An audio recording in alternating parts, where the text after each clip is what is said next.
हाँ, तो बच्चों हमारे बीच एक और लॉज ऑफ मोशन का बहुत ही अच्छा सा क्वेश्चन है। चलिए देखते हैं इस क्वेश्चन में क्या कहा गया है और इस क्वेश्चन को हम कैसे आसानी से सॉल्व कर सकते हैं।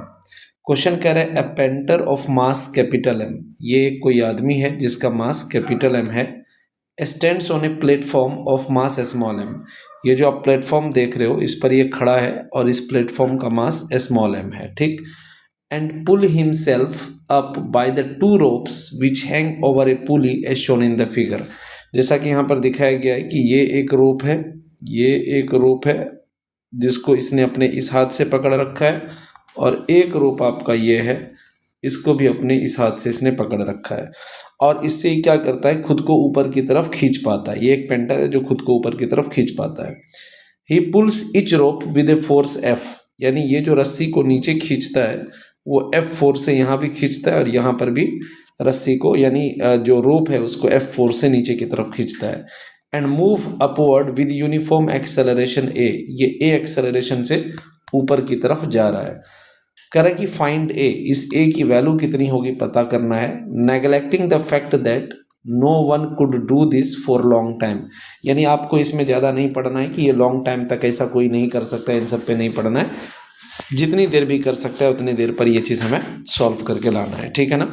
तो देखिए क्या होगा कि जब ये रस्सी को यहाँ पर F4 से खींचेगा तो ये रस्सी भी इस आदमी को ऊपर की तरफ F4 से खींचेगी अकॉर्डिंग टू द न्यूटन का थर्ड लॉ।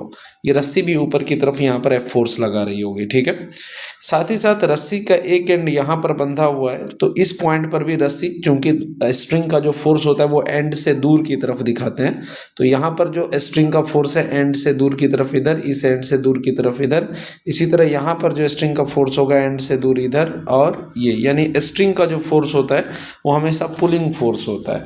तो आप देख सकते हो कि इस पूरे सिस्टम पर अगर मैं इस आदमी को और इस प्लेटफॉर्म को एक सिस्टम मान के चलूं तो मैं ये कह सकता हूं कि मेरे पास एक सिस्टम है जिसका मास कितना है, capital M plus small M है।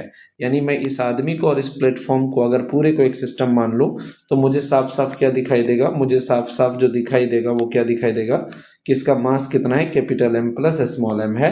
और इस पूरे सिस्टम पर यहाँ पर एफ काम कर रहा है, यहाँ पे एफ काम कर रहा है, यहाँ पे एफ, यहाँ पे एफ, तो टोटल जो ऊपर की तरफ फोर्स काम कर रहा है वो कितना काम कर रहा है, 4F काम कर रहा है, ठीक है।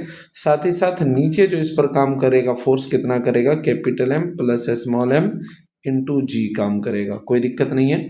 अब ये बोल रहा है कि सिस्टम ऊपर की तरफ ए एक्सेलरेशन से जा रहा है, तो हम लिख सकते हैं नेट फोर्स कितना, नेट फोर्स लिख सकते हैं F net is equal to ऊपर का फोर्स माइनस नीचे का फोर्स, यानी कि 4F minus capital M plus small M into G.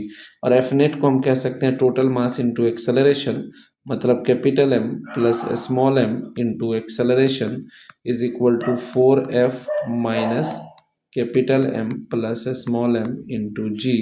और यहाँ से एक्सेलरेशन हो जाएगा कितना, 4F minus capital M plus small M into G divided by capital M plus small M. This is our acceleration, ठीक है ना।